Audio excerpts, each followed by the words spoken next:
हम आपको एक ऐसी शख्सियत से रूबरू कराने जा रहे हैं जिन्होंने देश की आन बान व शान के लिए हर स्तर पे लड़ाई लड़ी। गोंडा के रहने वाले विजय सिंह वर्ष 1999 में जब कारगिल युद्ध हुआ था, उस वक्त आपने जो है भारतीय सेना में रह के जो जांबाजी दिखाई, देश के दुश्मनों को पीछे किया। आइए हम उनसे बात करते हैं, उस वक्त किस तरह के क्या माहौल थे, कैसे उन्होंने जो है दुश्मनों को जो है पछाड़ा, क्या रही पूरा घटनाक्रम, उन्हीं की जुबानी हम उनसे बात करते हैं। कारगिल युद्ध के दौरान क्या रहा पूरा घटनाक्रम? हम उस समय बारामुल्ला 29 RR में थे और हमें MMG AGL AK-47 3 हथियारों का मैं कोर्स क्वालिफाइड हूँ।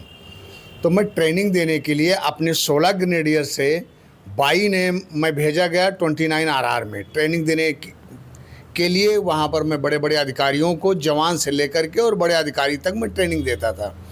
अचानक में ये कारगिल लड़ाई लग गई।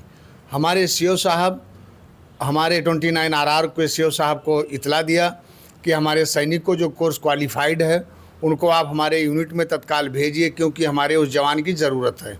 हम वहाँ से 6 दिन की ब्रेक जर्नी पर अपने गांव आए और अपने घर पर रहे और समय से हम लड़ाई में पहुँच गए।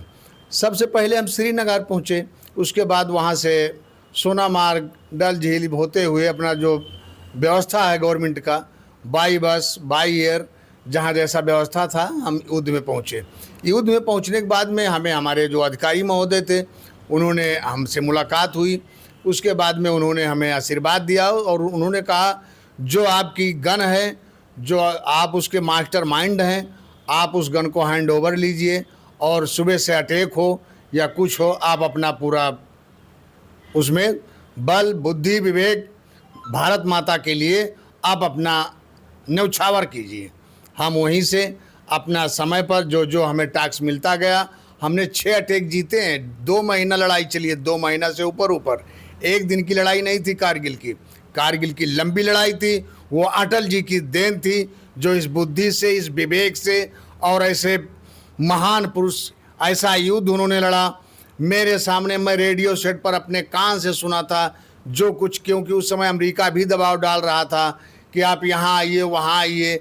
हम लोगों का भी दिल धड़क रहा था कि अगर कहीं ऐसा हो गया तो हम लोगों का बेइज्जती भी होगी और जान भी जाएगा। लेकिन अटल जी आज भी हमारे लोगों के रग में जीवित हैं और उन्हीं का हौसला आज भी हमारे एक एक रग में बदला लेने के लिए और पाकिस्तान पर जाने के लिए आज भी वही रो और वही रुतबा आज भी है। उस वक्त आप कैसे घायल हुए थे, क्या उस वक्त का रहा? हम 5.00 पहाड़ी पर अटैक के लिए गए थे। उस समय MP के रहने वाले तोमर राजपूत थे, एक मेजर अजीत सिंह, वो हमारे मेन कमांडर थे। हम लोग अटैक के लिए 5.00 जो टाइगर हिल से दाहिने की तरफ एक रीढ़ जाती थी, जो आज भी TV में आता है, उस रीढ़ को हम दिखा दें, नक्शे में मतलब नक्शे में बना दें। उस पहाड़ी पर पोस्ट बना था पाकिस्तान का, उस पर अटैक करने के लिए हम लोग आगे बढ़ रहे थे। तो अटैक 2 समय होता है, फर्स्ट लाइट या लास्ट लाइट। दुश्मन को अगर बर्बाद करना है कहीं पर भी तो 2 ही समय होता है, फर्स्ट लाइट और लास्ट लाइट। हम लोग अटैक के लिए गए। अब अटैक के लिए वहाँ पर जब जो पाकिस्तान का पोस्ट था, वो बिल्कुल मुश्किल से 5 से 7 गज के बीच में हम उसके पास पहुँच गए। वहाँ पर पहुँचने के बाद अब ये ऊपर वाले की क्या मेहरबानी हुई, या उस पोस्ट वाले ने देख लिया, या पत्थर कहीं गिर गया, वहाँ से पहला राउंड पाकिस्तान का आया। उसके बाद में हमारे और उनमें बढ़िया अच्छी खूब बढ़िया फायरिंग हुई। एक अमरदेव सिंह थे, वो इलाहाबाद के थे, वो शहीद हो गए थे। मेरे पास MMG थी और पिस्टल था। 2 हथियार मेरे पास था, क्योंकि उस हथियार पर पिस्टल लागू होता है अपने आत्मरक्षा के लिए। और जो अमर बहादुर थे इलाहाबाद के, उनके पास LMG थी और LMG वो ख़त्म हो गए। उसके बाद में पहला राउंड हमारे लगभग शाम के समय था, लगभग 6-7 वह लास्ट लाइट था। पहली गोली मेरे घुटने के नीचे लगी। वो गोली हमें पता नहीं लगी, क्योंकि जनून कहीं पर भी हो, थोड़ी देर के लिए एक बार गोली भी लग जाए। और जो यहाँ छोटे छोटे लोग लाठी डंडों में देखे होंगे कि उनके 2-4 लठ पड़ जाता है तो आधे घंटे 2 घंटे 4 घंटे तक पता नहीं लगता है। जब शरीर ठंडी होती है तब पता चलता है, नहीं चोट तुरंत नहीं पता चलता है। अगर आप में जज्बा जनून है तो गोलियों से ये एक बार शरीर छलनी होगी, फिर भी अगर जवान हिम्मत वाला है और मर्द है तो वो कभी पीछे नहीं हटता है। जब तक पहली गोली मेरी लगी पता नहीं लगा, दूसरी गोली मेरे जांघ पर लगी, तीसरी गोली उसी जगह लगी जहां दूसरी गोली लगी। वहां पर हमें धीरे धीरे करके आंखों से, ये पूरा तीनों गोली मात्र 1.5 घंटे का खेल है। उसके बाद हमारे आंखों से हल्का हल्का धुंधला धुंधला दिखाई पड़ने लगा। पहली गोली हमें पता नहीं लगी, दोनों गोली हमें पता लगी, और ये चीज़ सोचता सोचता ही रहा, फायर करता रहा। इतने में हमारे बगल लगभग 5 मीटर पर एक बम गिरा। उसका एक स्प्लेंडर मेरे कमर के नीचे पुट्ठे पर लगा। वहाँ से हमें बिल्कुल पीछे का मेरा पूरा चिथड़ा उड़ गया था।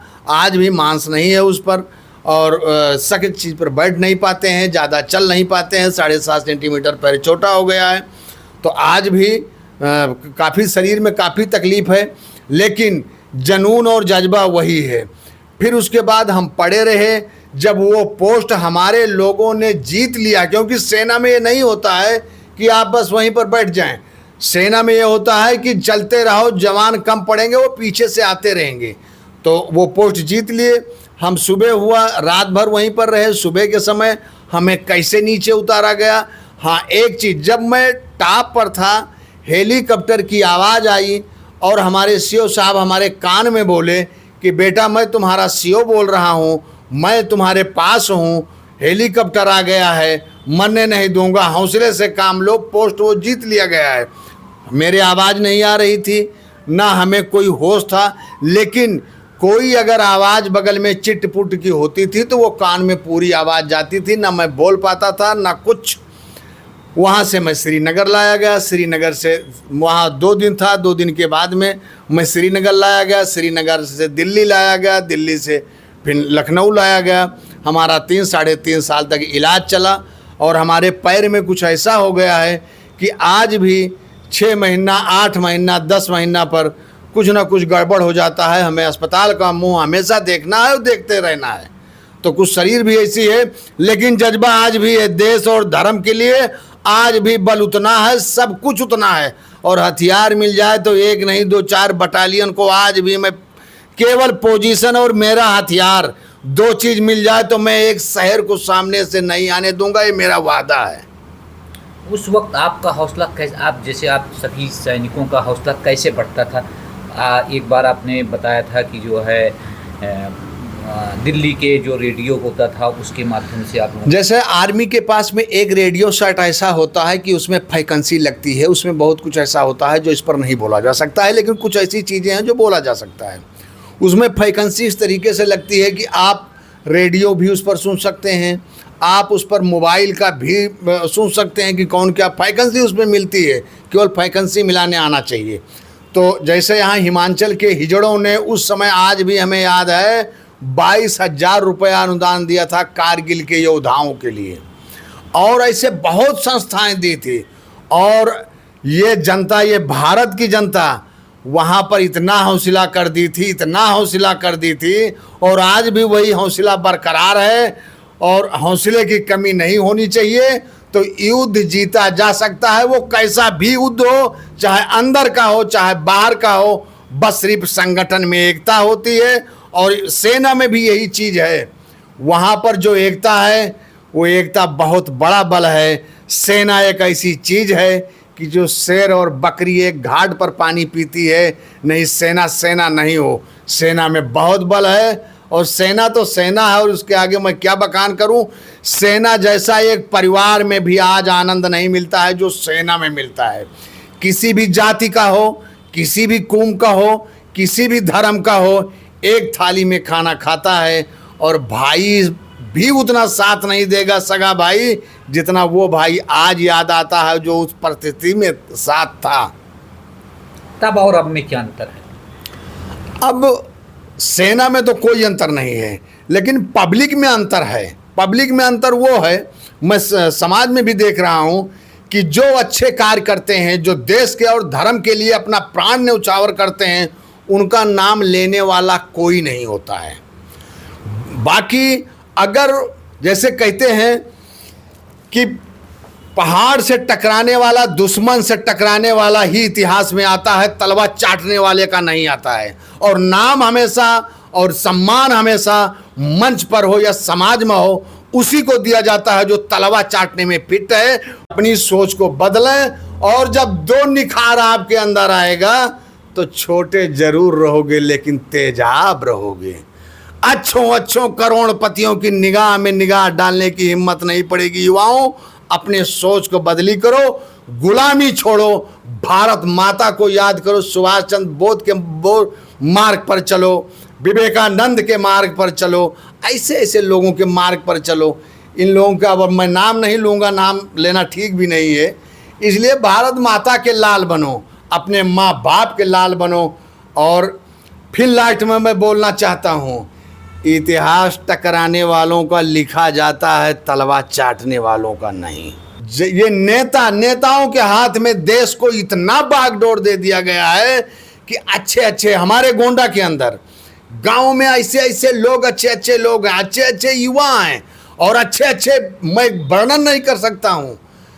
उनको कोई आज के डेट में अच्छे मंच पर लेने वाला नहीं है, अच्छे समाज में लेने वाला नहीं है, उनका कोई सुनने वाला नहीं है।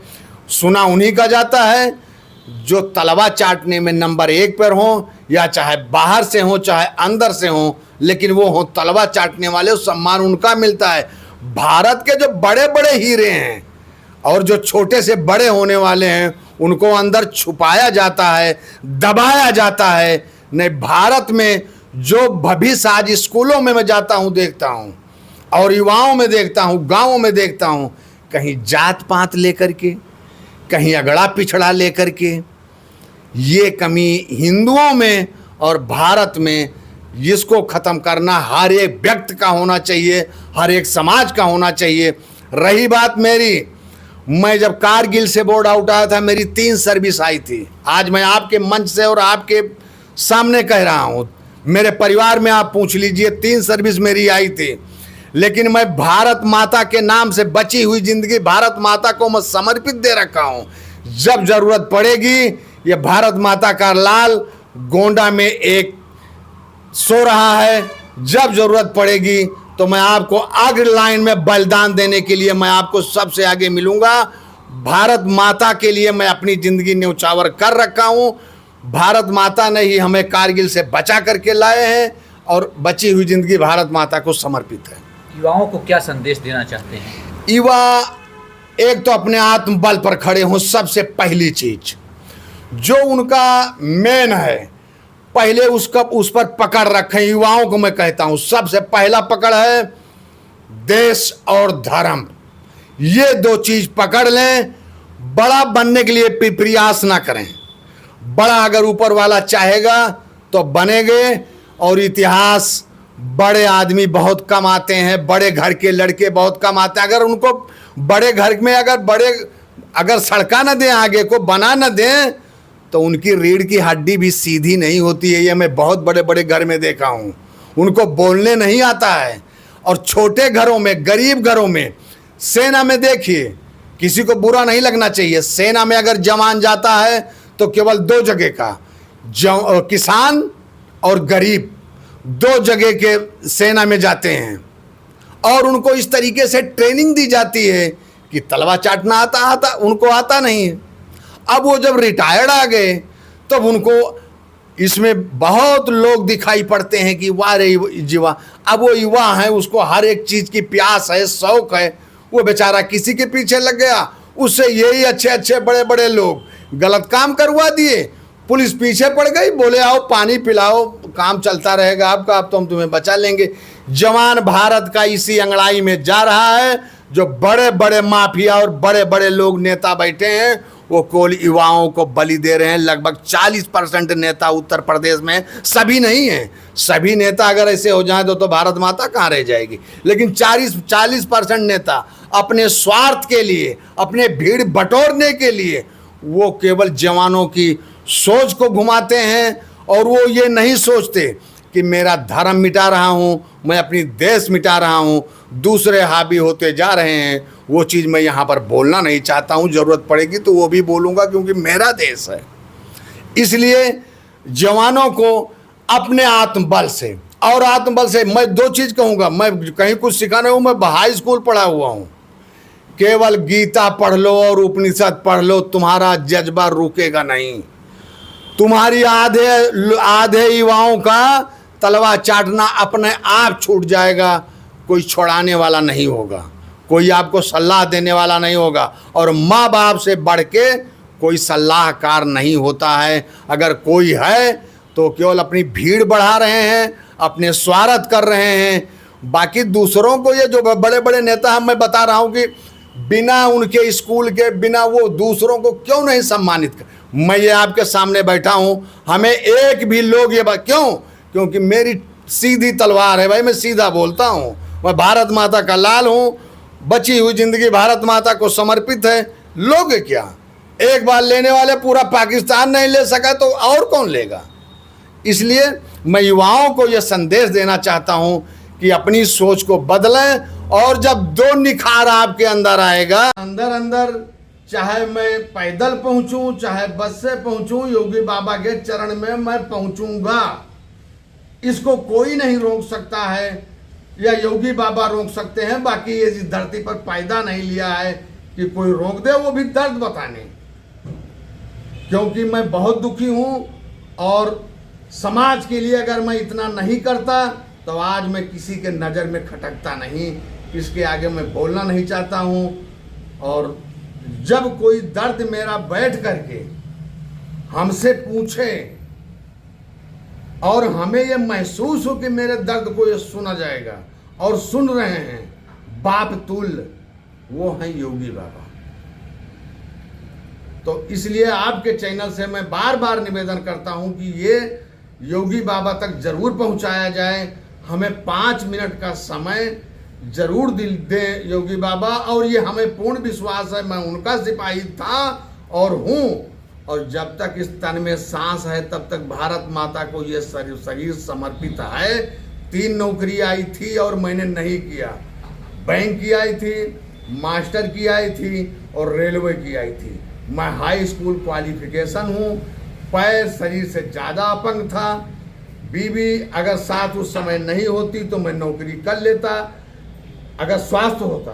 बच्चे छोटे छोटे थे। बची हुई जिंदगी भारत माता को समर्पित है। इसलिए भारत में हमें केवल योगी और मोदी दिखाई पड़ते हैं। मैं 5 मिनट का समय बार बार कह रहा हूँ, योगी बाबा हमें 5 मिनट का समय दे दो, मेरा भी दर्द सुन लो। मेरे पिता हो तो आप, मेरे जो कुछ हो, भारत माता हो तो आप, और इससे आगे हमारा कोई शब्द है नहीं। भीख नहीं मांग रहा हूं मैं भारत माँ से, जो कहा गया है वो मैं अपना हक मांग रहा हूं। अगर देना है तो एक बार जरूर देश के, मेरे तरफ नहीं, देश के युवाओं की तरफ सोचो और देखो। भारत आगे ले जाना है तो युवाओं से जाएगा, और जो बूढ़े बुजुर्ग हैं वो तो मार्ग दिखाएंगे, बाकी करना सब युवाओं को है। और मैं क्या बोलूं, मैं इतना जरूर कहता हूं, योगी बाबा हमें 5 मिनट समय जरूर दें। जय हिंद, जय भारत। कि दादा मैं आपके बेटे को 3 बिस्सा पट्टा यहाँ पर दे रहा हूँ, और वो जब ठीक होकर के आएंगे तो यहाँ पर एक छोटा सा अपना बाजार है, यहाँ पर मकान बना लेंगे छोटा सा, और वो अपनी ज़िंदगी व्यतीत करेंगे, और वो आपकी भी देखभाल रखेंगे और अपनी खेती पाती का भी देखभाल रखेंगे। और जहाँ कहीं मकान बनाना होगा अपना बनाएंगे, लेकिन आपकी देखभाल और खेती के लिए मैं उनको बाढ़ क्षेत्र से बाहर निकाल दे रहा हूँ। मेरे पिताजी बहुत खुश हुए, हम भी हॉस्पिटल में थे, हम भी बहुत खुश हुए। अब जब ये मकान बनाने के लिए गए तो ये स्थिति फंसी है। तो एक सैनिक के लिए, एक देश भगत के लिए क्या हो रहा है भारत में किसी से नहीं छुपी है। लेकिन एक ईमानदार आदमी अगर वो अपना पग पग, अपना एक एक बूंद पसीना, अपना खून देश के लिए न्यौछावर करता है, जन्म से लेकर के और मरण तक, वो अगर अपने हक के लिए अगर वो अपना हक नहीं पाता है तो इसमें बहुत तकलीफ होती है। और ये आने वाले भविष्य में युवाओं को बहुत फर्क पड़ेगा। ढिढोरा शासन प्रशासन सब पीटते हैं कि युद्ध, ये सैनिक को ये दे दिया, ये सैनिक को ये दे दिया, ये सैनिक को ये दे दिया। ये मैं आपके सामने प्रमाण बैठा हूँ, भूखों नहीं मर रहा हूँ। बाप दादा की 10-20 बीघे खेती है तो नदी में, घाघरा नदी में है, मैं वहाँ का जन्मा हुआ हूँ। कुछ मेरी आर्मी हेडक्वार्टर पैसा दिया, 5 लाख रुपया मिला, उसका मैं बच्चों के लिए एक छोटा सा मकान शहर में बनाया कि आने वाली पीढ़ी पढ़ ले लिख ले, कुछ और आगे निकल जाए। पेंशन पा रहा हूँ, रोटी दाल मेरी खूब अच्छी तरह से चल रही है। लेकिन जब मैं भारत माता के लाल जो खून न्यौछावर करते हैं सरादों पर, मैं उनके बच्चों को और उनकी पीढ़ियों को देखता हूँ कि आने वाला भारत कैसा होगा, जिस भारत में ऐसे ऐसे जवानों को और इस तरीके से अंदर अंदर ही ठूंसा जाता है। नहीं तो सरकार को एक बार इसका रिन्यूअल करना चाहिए। कौन सैनिक विकलांग कहीं 1000, 2000, लाख, 2 लाख नहीं आते हैं। ज्यादा उत्तर प्रदेश में 100-200 सैनिक होंगे। लेकिन उस सैनिक को क्या राज्य सरकार से, केंद्र सरकार से जो मिलना था वो मिला कि नहीं मिला? ये जनता के ऊपर, युवाओं के ऊपर, माँ बाप के ऊपर बहुत असर जाता है। बाकी 10-5 लाख रुपया किसी के दे देने से कोई किसी का पेट नहीं भरता है। और ना मैं भीख मांगना चाहता हूँ किसी से। मैं अपना अगर मांग रहा हूँ और अगर आज मुंह खोल रहा हूँ तो मैं अपना हक मांग रहा हूँ, और वो भारत सरकार के लिए से मांग रहा हूँ, अपने से मांग रहा हूँ, दुश्मन से नहीं मांग रहा हूँ। दुश्मन से तो लड़के आया हूँ, हक मैं अपने से मांग रहा हूँ। और आपके चैनल से मैं ये योगी बाबा से हाथ जोड़ के निवेदन करना चाहता हूँ कि हमें वो 5 मिनट का समय, हमारा दर्द वो सुन ले। नहीं तो मैं योगी बाबा के पास पहुंचने वाला हूं। समय अभी नहीं बताऊंगा।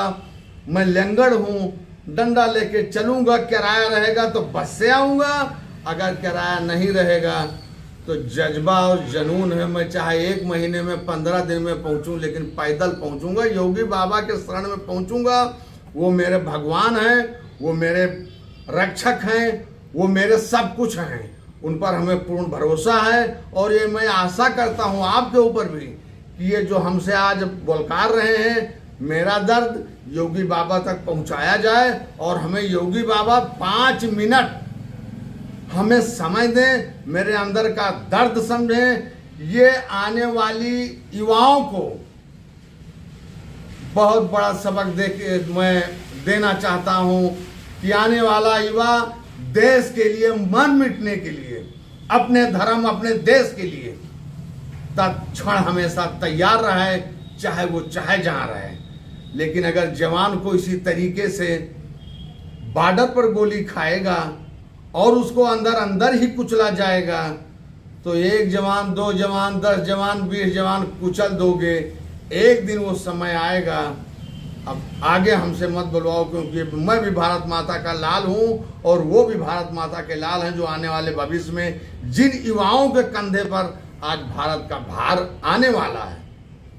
तो आपके चैनल से मैं फिर कहना चाहता हूं, योगी बाबा से हाथ जोड़ के निवेदन है कि हमें एक बार वो 5 मिनट का समय, मेरा दर्द वो सुने। नहीं तो मैं बताइए।